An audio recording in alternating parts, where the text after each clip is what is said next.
I'm your host, Sarah Stephenson, and this is my co-host, Mike Stephenson. Hi, everybody.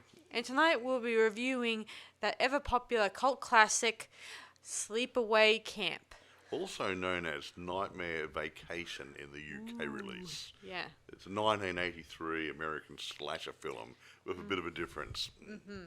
Yes, and it has been a very awesome camp classic. Next to Friday the 13th one. All those good ones, yeah. Yeah. So all those nice movies like your Jasons and your Michael Myers, they're really fun movies, aren't they? Agreed, but nothing beats camp slasher films when you think about it. All these innocent people go out there for an innocent time and they come home. Yeah, not bad, eh? That's pretty much narrows it down, Mike. Yeah. Yes. Now, can I just go through the producer-director bit? Or you shall. Okay, You shall. Okay. Now, I like these sort of things because sometimes things jump out of the woodwork at you. Now, this is produced by Jerry Silver and Michelle Tatosian, Tatossian. I don't know how to pronounce it, and I apologise to Michelle for that. Now, it was directed and written by Robert Hiltzik. Yeah, a little hard to pronounce. Hard to get around, but it was a limited budget job. It was only $350,000, but it box office at $11 million. So you don't need to throw a bucket load of money at a movie to make it good all the time. It may be a good storyline. I keep saying about to Sarah that if you've got a good storyline before you make the film script, screenplay, or whatever you want to call it, you've got the good bones to make a good movie. What do you think? Quite right. Yeah. And this one was pretty much one of the only film that Robert ever created. Next to after he made the sequel, much later in year 2008, called Return to Sleepaway Camp, which was many years later. See, this movie was created in 1983, so it has been very many years later when he created that one. Apparently. And he handed it over to, some other directors of it. Maybe. Didn't you say he got out of the business? Yeah, he did for a bit, and he sold the rights to the producer Jerry Silver for the series. Yeah, there you go. So he got some money out of it, and he went away. And did you say that Robert Hillside became an accountant or something? Yeah, he did, and he forgot about filmmaking for a bit. Even though this one has become its major cult classic, he's probably made a few dollars for it. Has probably made a lot of fan screenings here and there. Exactly. It has been continues to grow the fan base a lot. Yeah, I like cult films sometimes better than the ordinary films because I wouldn't say the other ones are too samey, but they're a bit. To me, sometimes they're a little bit too polished and too good. And sometimes when you get the cult classics, they're a little bit rough around the edges, which gives them more personality. Quite right, Mike. So, who stars in this film anyway? Well, a lot of people star in it, but I'm going to mention two people in it because to me they're the main people that the story centres around. The main actor is a young lady by the name of Felissa Rose. Now, she plays an Angela Baker in this movie. Now, her cousin, Ricky Thomas, is played by Jonathan Thierston. Now, there are other people in there. Who's the guy who was a camp owner, manager guy? He passed away after the movie. Let me see. He was... his name's Mike. I don't know his last name. Mike something. Where is it? We've got it written down here. Mike Kellen. Now, I believe that Mr. Kellen, he played a bit of a rough nut sort of camp owner, manager, and I believe what I heard, this was his last film because he passed away that same year. Yeah. So it was a bit of a shame, but he wasn't a young man, but he wasn't overly old either. Yeah. So it's, Another person I'd like to care to mention was another person that starred in this was Robert Earl Jones, and he's the father of James L. Jones. Yeah. You know him from who played in in Star Wars as Darth Vader for the voice, Vader. and he played the voiceover for Mufasa in Lion King. He did too. The other version. I didn't recognise his face. Both versions actually. He did the live action one as well as this. But actually, one. The first time I saw him, he was in a TV miniseries called Roots, I believe. Alex Haley wrote a book about Afro Americans being how they were stolen from Guinea or wherever they came from and brought there, and he actually played a major role in that. So it goes back a bit. He's been around for a while. Anyway, it's not about James anyway. It's about his dad. He married 3 times as a young man. He married Ruth, who was James Earl Jones's mum, and when his mother and dad separated, he was born, and he never saw his father until the 1950s. So Robert got married. Now I'm with you. Yes, I just thought you might like to know a little bit backstory behind James Earl Jones, obviously. So, moving on, who else stars in this film project? Well, I didn't write the rest of them because I don't think they're majorly important.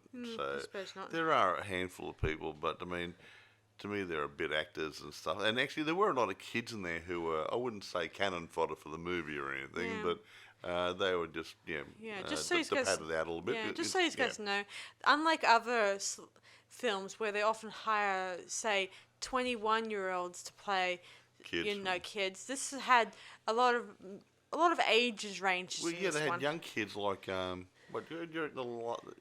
10, 11, 12, up to like 18, 19, 20. I agree. Yeah, and some of the camp leaders were a little bit older in the early 20s, but it gave a sense of reality. Yeah, it did. I mean, I don't like the idea that they just bring in 20-something-year-olds to play in this type of movie. Yes, I mean, not everyone can get away with it. Michael J. Fox did it good. He was in that TV show, was it Family Matters or something or other? And Teen Werewolf. Yeah, no, but when he was in that, he was playing a teenager, but he's actually in his 20s. And he was also in Back to the Future. He was still playing a teen. But he's an adult playing a teen. So, but he looked young. So not everyone can do that. So Yes. Anyway, let's get on to the movie itself, the guts of it. So shall we dive into the story? Well, before we go into it, the guy who wrote it, Robert Hiltzik, whatever, he actually based this not on his own personal experiences, obviously, because he didn't go to a camp like this where everyone got killed. But when he was younger, he did actually go to summer camps like this, and I believe he got the idea for writing the story based on the interaction he had with the other people when he was a child. And incidentally, guys, and I said, wait, can I finish? And I was going to say, and I think he, from memory, what I read that he actually used the same campsite where he went when he was a child. Clever, now you may take over. Yes, so let's dive into the story, shall we? We shall. Yes, so it takes place many years before all this stuff happened. Years, yes, and where a father with his kids are just hanging by the lake and in the water. His name is John Baker, and his kids are named Peter and Angela. Be very and this is very specific. They were in the water in a little sailboat, and the kids knocked it over. Yes, accidentally. Well, accidentally on purpose, and everyone was in the water. Now this is where the problem arose, isn't it? Yeah, a girl named Mary Ann, who was riding a speedboat with her boyfriend and another kid who was riding on water skis. Yeah. They drove, or they weren't looking where they weren't looking where they were going, and they hit. Went straight through them. Yeah, and killed John and one of the kids. Yeah, one of the kids. We won't say too much because that actually comes into the storyline, folks. So 8 years later, Angela. How many years? 8 years later. Oh yeah, yeah, that's what it says. 6, 7, 8 years. Yeah. So it turns out Angela was most likely the one who survived, and she's living with her aunt. And she's a strange bird, I'll tell you right now. And her cousin Ricky, who's a nice kid, but at the same time a bit evil, bad-tempered. But With a mother like that, crikey, I got my chops too, you know. Yeah, well, what can you do, Mike? What can you do? So anyway, she packs them up, ready to go to summer camp and stuff. And so, well, off they go. Yay, kitties! Yeah, and of course, we get the string of young kids and older kids there, and one of the kids, Ricky has a crush on, named Judy, Yeah, the who's previous year. yes, she's developed. If Yeah, that's the word for it. she's she is developing into a fine young woman in all the right places. Okay. Yeah. In other words, Yeah, and considering she's supposed to be a kid, I don't know what a family's supposed to be, but Yeah. she had several changes of Yes. bathing suits and stuff. She had almost like a model, but she wasn't model material, but she looked really good. yeah, But I think it's a bit too much for a kid. yeah, true. Yeah. All the time, she doesn't really hit it off with Angela really well.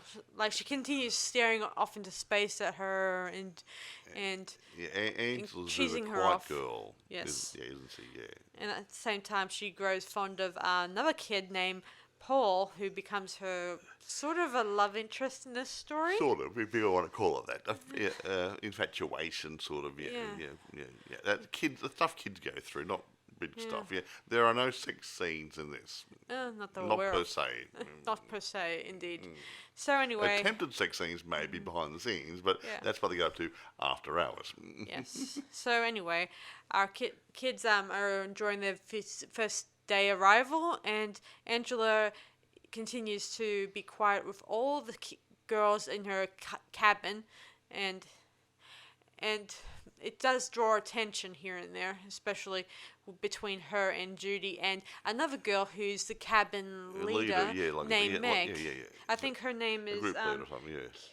what's her name? Catherine. I don't know her real.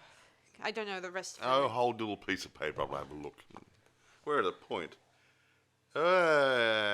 Catherine Camheus, I think. Yes, that's her real name. Although we'll just stick to Meg. Yeah, Catherine's good. Yes, and of course, she doesn't get on with her as well either. She got a chip in her shoulder like you wouldn't believe. Yeah, a very huge one.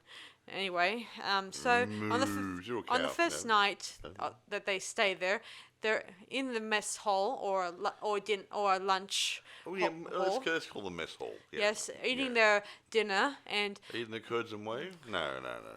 and Angela continues to, either not eat any food or just not Oh, talking. nibbles. She's quite like a little bird. She doesn't eat much, doesn't do this, doesn't do anything much. It's sort of like during the when movie, I but- went to camp at one point, and I didn't feel impulsive to eat any of the food there because I was either homesick because I was. Home on the range. Word. What's that? Sorry. So anyway, so Ronnie, nice another camp volunteer, offers to take her into the kitchen and see if she can find something yummy Oh, to he's eat. a nice guy, he was. Yeah, he's a nice guy. And next, he's the other nice person in this movie is Susie, another a camp counselor too. Yeah, she's a nice girl, yeah. Yeah, so she's a nice woman Nothing too. happened to her. No. Sadly enough. But anyway, Angel's taken into the kitchen. Yeah, and as it turns out, the chef there is a bit of a pedophile. And he wants to. Yes. Well, yeah, and it's a bit Like rude, but that does happen in reality, so it's part of the story. Yeah. It does work in good, doesn't it? Yeah, and then Ricky hears about it, and of course, he gets tossed around by the chef. Told him to keep quiet about his behavior, and just incidentally, when they did the scene, they did it to Jonathan like 8 times and all the time they didn't have a stunt guy doing this role, so the scene. So he ended up with a few pains, a lot of pains in his back during the process. So technically he was injured that way. Anyway, they run out of there, and later the next day, I'm not sure. Well, no, the same day. The same day, maybe. Yeah. And someone sort of scolds the chef. I'll just backpedal a bit here. Okay. The chef is in the kitchen with a big pot of boiling water. He's getting ready to put some corn into it. Yes, a And very big and one. he has to get up there and stand on a chair because it's a very big pot. Yeah, very. And you see someone come in, but you're seeing through their eyes, so you can't. Point of view shots. Yeah, so you can't see who this person is. Yeah.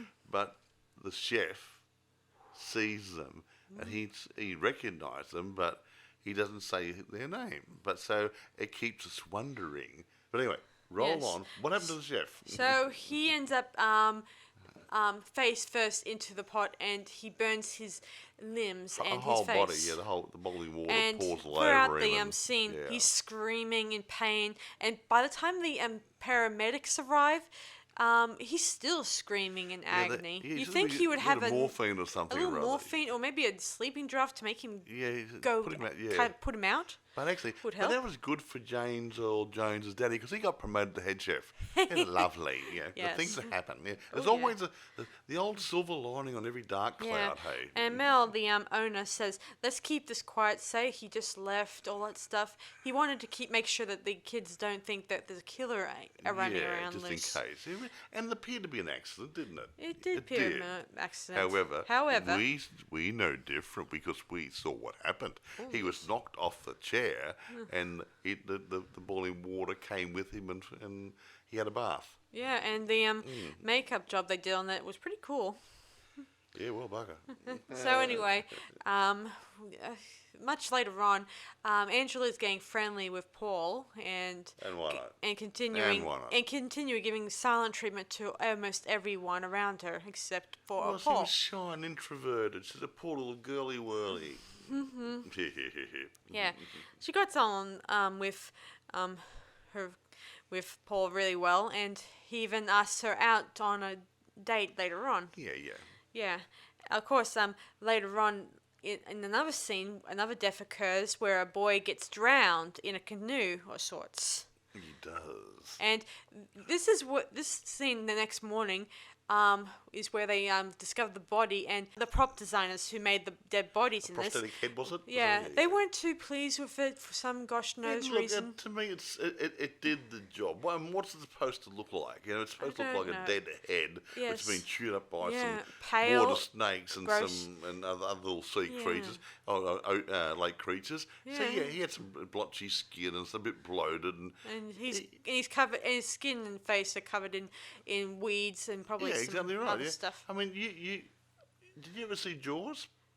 Yeah, I remember. Well, the first scene there, well, not the first scene, the first dead body, you didn't even see the body, you saw bits and pieces of it laying in some seaweed and netting and something. That was about all you saw. You might have saw a hand, This is a bit more work was put into it. Yeah, so anyway, the police arrive, they take the body away in the morgue truck, and Mel continues to say this was an accident and he doesn't want to frighten his kids. But one of the camp counselors said, well, he was a very strong swimmer, though.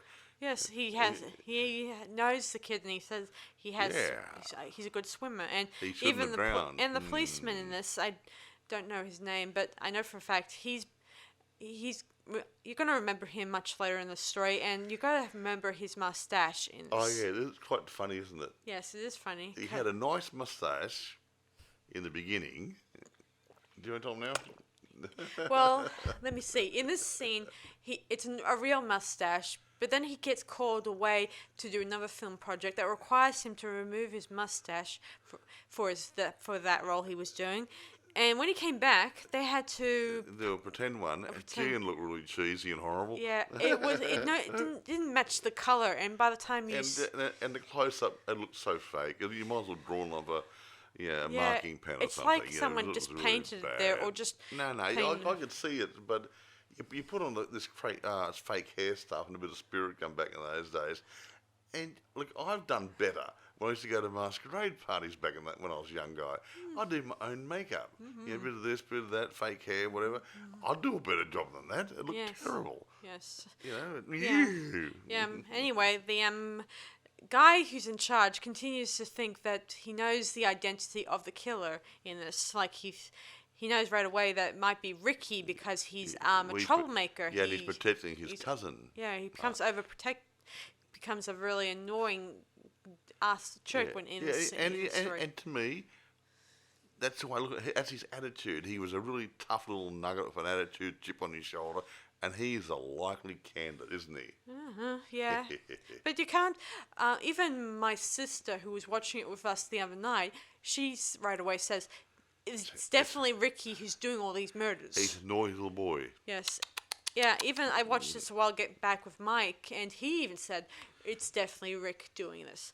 Even. So yeah. Although a lot of people often say it's usually the quiet person in the background that may be the cause of it. Surely Angela wouldn't be doing it. She's such a cute little girl. Yeah, well, never judge a book by its cover, is what I always say. So anyway, so let me see. Oh yeah, now I remember. So there was another scene where Angela continues to hang out with Paul, and during a scene where they're doing one of those capture the flag things. Oh yeah. Or wait, yeah. the night before, actually, I should say, they were hanging out on the beach, and before Paul and Angela could get down nitty gritty, she freaks out and runs away. Yeah, he was trying to grope her.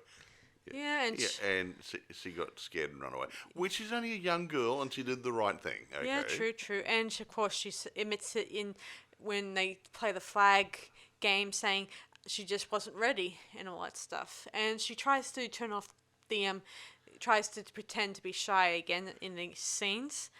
And while they were capturing the flag, she sees Paul making out a little bit with Judy.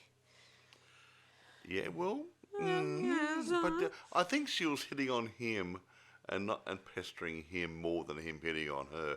I don't think he really liked it, but she had all the makings of a fun night. Anyway, no, hey, yes. Naughty. Yes. Don't say things like that. She even says in a cabin scene, telling Angela that she's under development for Scotch. Well, she looks a bit flat-chested and stuff, but you're looking at 12 and 13-year-old girls. Some develop later and some develop earlier. That's just their genes and that sort of stuff. She even picks on about that she's never gone to the showers like everyone else is. Yeah, because she's shy. Yes. And as Judy will say, hey, he probably doesn't even have any hair down there. You know, she's just one of those nasty little mean girls. Yeah, it's not mean girl. Yeah. Yes, she was pretty much asking for it when Susie slaps her in the face, telling her what's what. Yeah. I would have slapped her around. If it was my kid, I'd slap her around. Yeah, so an attitude, probably you wouldn't believe. Yeah, so later on, when she's on the beach, she gets another attack from Megan and Judy, and they threw her into the water. And while this is all happening, Mel, the guy in charge, accused Rick of being the killer, and he starts grabbing him, saying, I know it's you, all that stuff, even though he has no proof, to be honest. And when Angela's thrown in the water, Ricky goes there and helps her out, and he tells her, these people won't get away with it, we're going to make them pay. And this is where it gets kind of sketchy. Megan is pretty much getting down to having a day off that night, and she asked Mel to have a bit of a dinner date, which... And they're the big people, so Mel's about in his late 50s, 60s. 50s or 60s, I think. And she's probably about in the 20s. I think she was looking to suck up to the management and maybe put out a bit so she get more money out of him for doing the job. Who knows? Yeah, more benefits. So she goes off into the bathroom to get clean, and while it's a bit of a queue, so she goes next door, which is a vacant cabin, to get herself cleaned. So that night she does a bit of a clean, and the next moment we have a sort of a Norman Bates psycho theme where someone stabs through. We don't see a knife comes through this. Was it material sort of? Wall? It was one of those shower curtain things. And just came through, and it got her and stabbed her, and she died in the shower. Oh, Alfred Hitchcock would have been pleased with this one, And again, we don't see the person who did it. Quite right. But everyone's going, Ricky did it. Anyway, Ricky's gone to to get something to eat. And while this is happening, Mel comes into the shower, and right away he is definitely bent on getting Ricky and trying to get him. Yeah, well, he thinks Ricky's got attitude problem, boys. Yeah. Girls. Meanwhile, Paul and Angela have a set time to meet up. I won't go into it just yet for that scene, but it comes much later on. So, meanwhile, some of the campers are being, driven out to do a bit of a camping, in tents and stuff. And while the guy who's in charge is looking after them, two of them want to go back to the car because they want to go back to the main camp. Yeah, a bit sookies, yeah. Emos, hey guys. Yes, and when he comes back, the kids are practically hacked up. Oh, not practically. A very good job. Mm-hmm. But these kids had teased Angela earlier on that day when she was teased by Judy and the other one. Megan. Yeah, and so they gave her a hard time for her in the water, and these little kids were going and being rude and horrible. So revenge is sweet. Yes, quite right. So anyway, we then return back to the campsite, and Judy is just making out with her latest fling, and he leaves He gets nervous because he doesn't want to get caught. So she is alone doing her her hair. It's like a curling wand or something, wasn't it? I think it looked like a curling wand. I don't know this. I haven't got any hair, Yes. Excuse me. So, a weird black silhouette figure comes through the door, and we don't see him properly. We just make out it could be Rick or Ricky it looked like somebody about Ricky's shape and size standing in the doorway. Yes. More of a silhouette than anything else. Only we know that dear old Judy knows him, and right away, well, you throughout this movie, you do see a lot of point of view shots in this scene. But Judy says, "Oh, what are you doing here?" And that's it. So she gets hit in the face. She goes down for the count, and the guy takes a pillow and takes the hair wand, the curling wand thing, and puts it in a very tender part of her body. And it's just like something out of Hitchcock, leaving up to the imagination of the viewer. You guess it. She's been killed by the. Well, that would have called the hair down there, wouldn't it? No. Not just that. Anyway. But she died. Yes. So the body's placed underneath the bed to avoid any detections. Initial detection. Yeah. Yes. What a good move. I think so. Very neat. House proud. Yeah. Yes. Hide the bodies. Yes. Soon enough, Rick is being attacked by Mel, and he soon enough gets injured. He's not dead. He's just injured. Yeah, Mel really goes off. He goes off. He was looking for sex, hadn't often that girl. Yeah, yes, and somehow he keeps. He knows that this would mean prison time for beating up a kid, and so he wants to leave. But then, guess what? He ends up on the archery range, and guess who's there? He sees a killer, and he shoots an arrow right through the neck. Yeah. And then you start thinking, well, it can't be Ricky because he's laying on the ground half beaten to death. Yeah. And somebody else is in the archery area and shoots him through the neck. So it ain't Ricky, is it? Yes. So anyway, the camp counselors, they call the police and they start scouring the place to find out if there's any other victims or any missing people. They noticed that Angela and Paul are not there, so they had to go and do a search. And they heard a bit of a noise down near the lake or something, wasn't it? So Ronnie and Susan, they both go and try to look for Angela and Paul, and they find Angela sitting there with the naked. Well, for back to the camera, thank you. Yes, and we see in her hands Paul's head in the shot, and his body was there too, and sort of in the same general area. Yes, and then as Susan and Ronnie approach, we get a flashback to when Angela first arrived at her aunt's and Rick's place, where her aunt is going on about how great she's going to have a little girl, and bought all these beautiful clothing for her to wear. And we then see for ourselves that it's not Angela. Well, it didn't look like Angela, did it? No. It had more of a boy's features. No, because the rest of his head is covered in bandages. Because he got hit by this motorboat thing, yes. Anyway, so we then realize it's actually Peter that survived. And Angela actually died. Yes. But the aunt wanted the little girl to live there, so Peter became Angela and was treated like a girl. And then we flash back to the present, and we see Angela turn, and we see Paul's head being decapitated off his body. He's rolls on the floor or the ground or something. Yeah. She stands up, faces the camera. And hisses at... Yeah, like a wild animal. And she's standing there, a girl's head, Angel's head, but a boy's body. Yeah, boy's genitals. If you know what I meant. The person was naked, so you can see.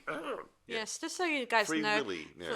Alyssa Rose, her mother were thinking, the directors at the time were thinking of putting a strap on Felicity's parts to make it look like a guy, but her mother objected to this idea, so they end up bringing in a guy to be a body double and be able to wear a mask. Did he get any credit for that role? I think he did, but we don't see him again for any other roles. Because he was all you saw, no lines, no nothing. He was just standing there, and they put her head on his body, so he didn't really get a big part, did he? Yeah, and so we fade to a filter green, and the credits roll, leaving up to rolling, cut.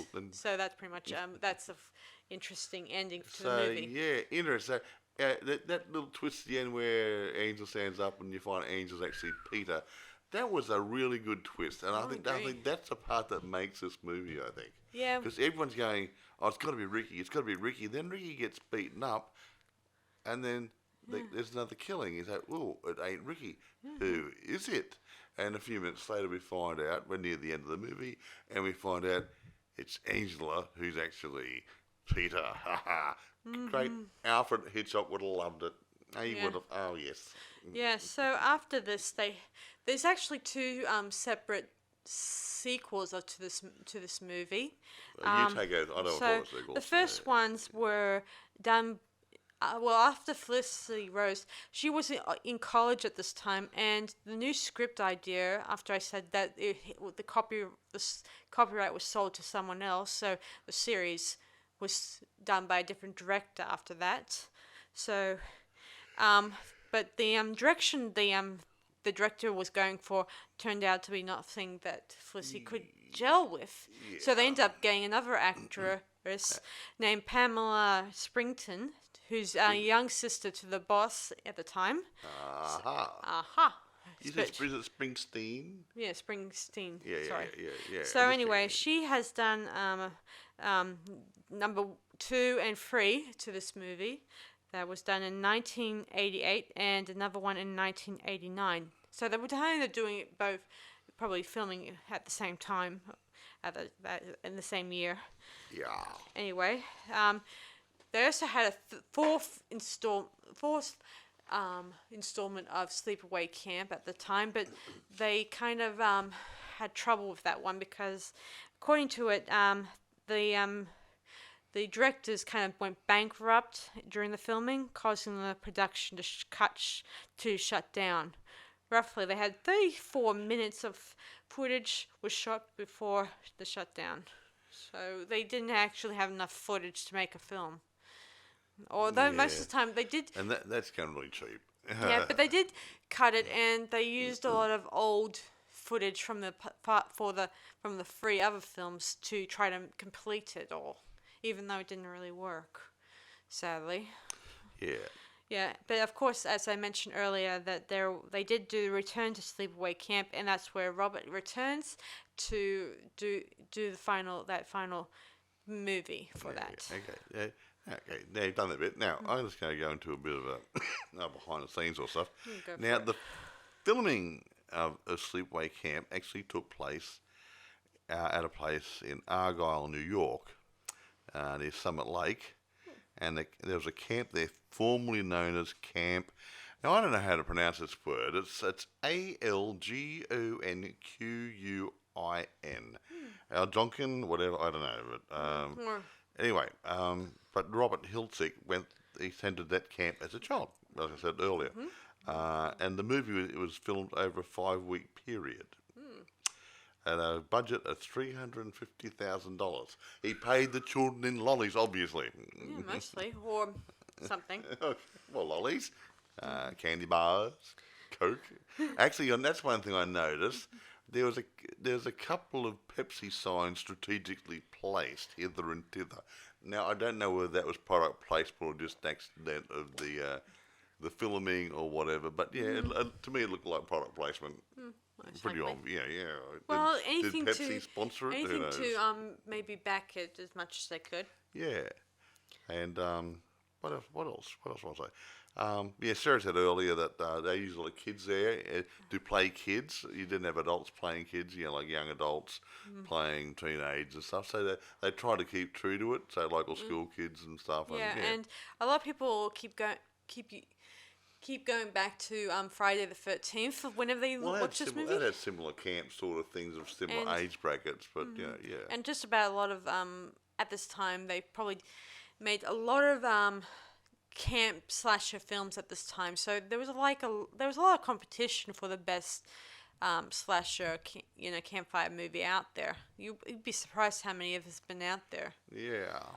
Yeah, a bit of a surprise. You'd be surprised.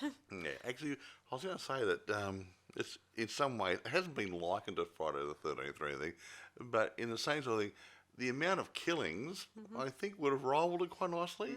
We had how many kills? We had the guy in the kitchen. Yes. Then we had the that nasty camp leader girl, Meg or Megan, I don't know. You had that guy sitting on the toilet. Yeah. Oh yeah, I forgot. Sorry guys. Don't forget, we're not going to do a retro. There was a scene in that movie where one of the guys was going to the toilet and they threw a beehive through the window. They kind of locked him in there, and they threw a beehive or a wasp nest into the thing. The guy in the canoe, that's 4. Yeah. All those kiddies. Who were it says 5, 6, 7, maybe. I think the director said, or the producer said that he wasn't too proud of that scene for gosh darn I think reasons. there's got to be at least 10 dead body counts in that. Yeah, that wasn't too bad. That really makes it real good interesting. death scene for that movie. And they were creative ideas. Yeah, they were pretty The toilet good. scene was good. It didn't show any real flies in the actual hive, but when you see the body or the prop of the body, you see a lot of flies and burns on the poor corpse. That's reacting to all the poisons from the stings on the insects. Yeah, Yes. but it was good. I think there must be at least 10, maybe possibly 11 death count. So that would have rivaled Michael Myers and Jason and all the other guys who had their strutting their stuff and Yeah, and who would have thought the final girl would turn out to be the murderer in the end? That was a twist. Like I said, I like a twist in a movie. Yeah, you would thought. Imagine a lot of people would have thought that Angela would be the final girl in Poor this. little girl. Maybe. I mean, considering that we always are bent on looking for the final girl in the movies these days. Yeah, of course. Because usually it's the innocent, the girl, the quiet girl, the nerdy girl, or the person who just is not really popular, usually. But also there's the moments when you think the quiet girl could have a secret, and boy did she have one. And I think we were bordering on that thought when we were thinking of Angela and Judy, and we were thinking that maybe we were thinking last night that just maybe Angela may have a confusing crush on Judy. See, Angela was really Peter. Now the Peter actually let's line the psycho. Now Norman Bates had 2 personalities. I think Angela had 2 personalities. She had the original Peter personality, who had been suppressed, and she was made into Angela by a crazy auntie. Now, she's acting as a girl, brought up like a girl, whatever, dressing, carrying likes, dislikes, but underneath, she still has boy tendencies, emotions, instincts, whatever, which have been suppressed. When he saw Judy, now she's a hot little number, whoever the girl is, she looks really, really good. Yeah. And the Peter part, which is being suppressed, must have been attracted to her, I think. Yeah, even though yeah. she never gave her a kind word or even say anything nice or anything. But Yeah. maybe from most points when she wasn't exactly making a obfuscation over Angela, making out that she's teasing her all the time, she often thought she was attractive when she wasn't paying much attention to her. Yeah, so you never know. That doesn't come out, but you start to think, Peter. Oh, yeah, he's probably going, oh, gee, he looks really nice. Yeah, because But, remember, yeah. there was a scene when Paul kisses Angela, and at her first kiss, so you understand, and she doesn't respond right away to She it. was a bit Like cool. she was cool, like she doesn't know how to react. Well, yes. Well, see, look, Angela was crazy. She wasn't. Oh, look, I'm going to say she wasn't gay. She wasn't a bisexual. So she's actually a boy who's been made to be a girl. So, but wants to be a boy maybe subconsciously. I don't know. Yeah, yeah. Yeah, well, it doesn't help that. It doesn't come out in the movie, but Yeah. you start to wonder what's going on in the poor Yeah, kid's there head. was also in a flashback that her dad and his boyfriend Yeah, were her in, dad was a bisexual Yeah. by sounds of it. And- Or got in a gay relationship or something. yeah, and that probably came sticking inside her Angela's head a couple times. Didn't want to go there. Yeah, Yes. yeah, maybe. I don't know. It's And she probably was confused about her feelings for Paul as well as her feelings for Judy, you know? yeah. I mean, that doesn't make sense. I know you No, it guys are does, probably because, thinking... no, well, you got two things. The female part, the Anne's a bit like Paul, and the Peter part inside her wanted Judy. Yeah, So it does make perfect sense if you've got two personalities. true. Yeah. I mean, it's even the sequel of Sleepaway Camp. She pretty much did have a male attraction to to Molly and what's her name Masha. I mean, in both those sequels, she was remotely attracted to the final girls in those movies. Like she kind of had a feeling for them, Yeah. even though it's never brought to our attention. Just that she felt a soft spot for them. I know it sounds silly, but that's how I feel. That's a very It's a confusing thing when you think about it. Yes. Yeah, well, whatever. Yeah. So. It gets. Yeah. Yes, I mean, does I mean, Mate, how else will you explain her distant stares at Judy? Like, I keep thinking, wait, let me think. A lot of guys would often stare at girls, but they don't have the some of them may be too shy to open up and say, "Ooh, she's pretty" and all that stuff. Most guys they get tongue-tied, and then maybe that's what Angela was feeling, tongue-tied because of her and a little confused because she's not supposed to be horny for a girl, right? Right, Dan? Well, exactly right. Actually, I've got something written down here, a film review.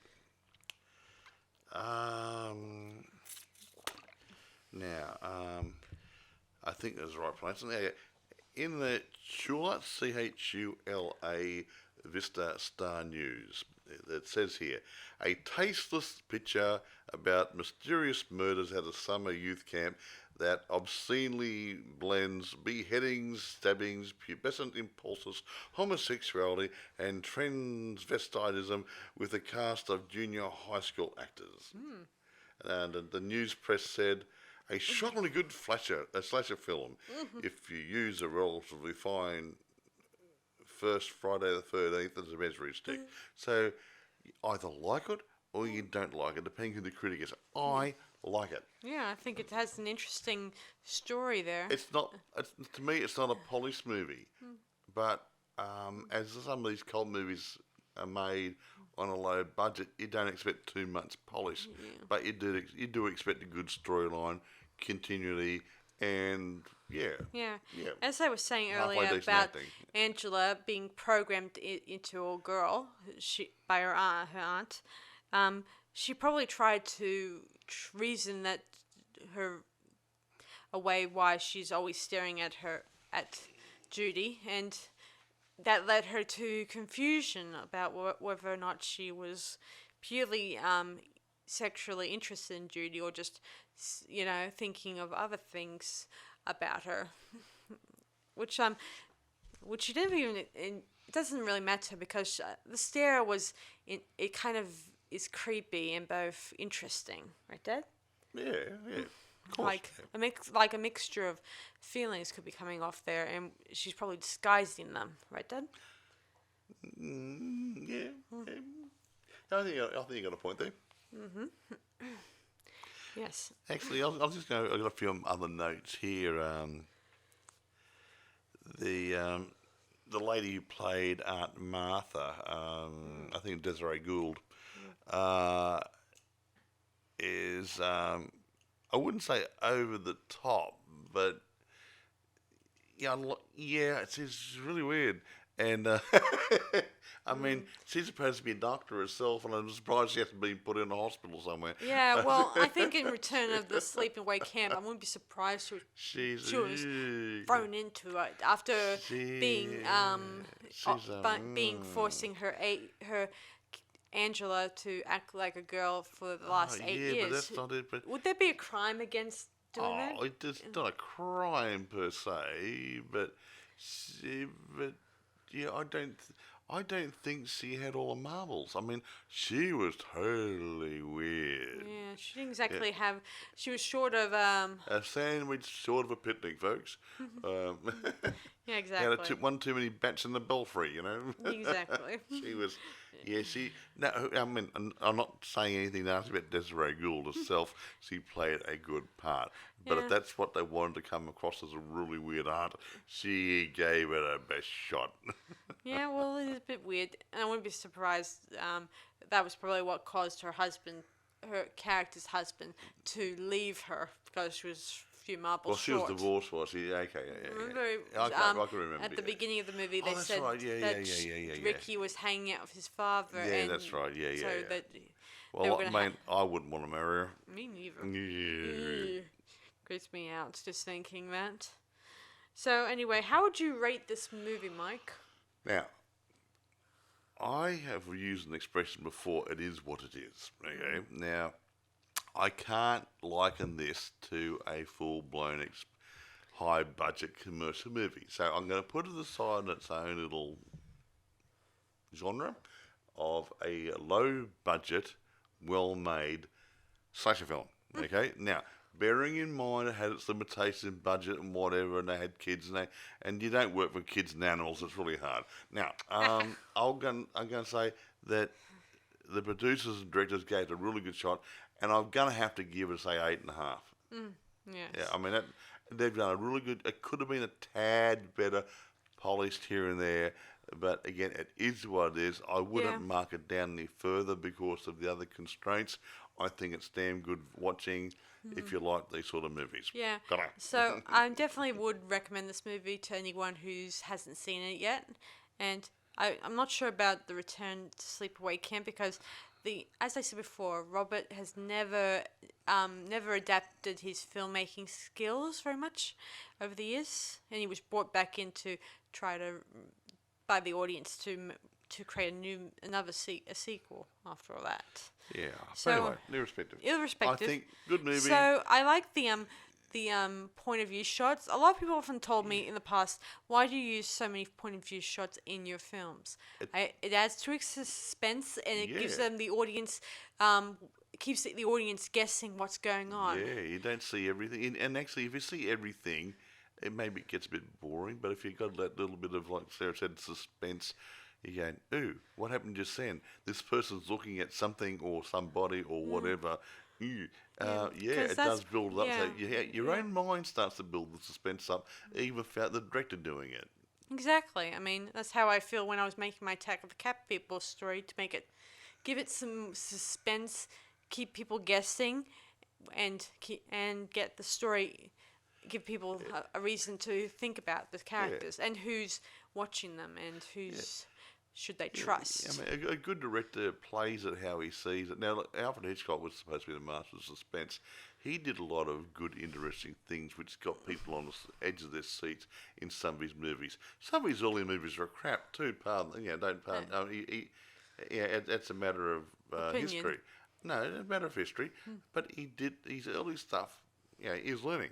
But once he learned his trade and he figured out how to get it happening, he made some damn fine movies. And I mean, Psycho is probably the best movie he ever made. Even got people top North by Northwest and all the other stuff.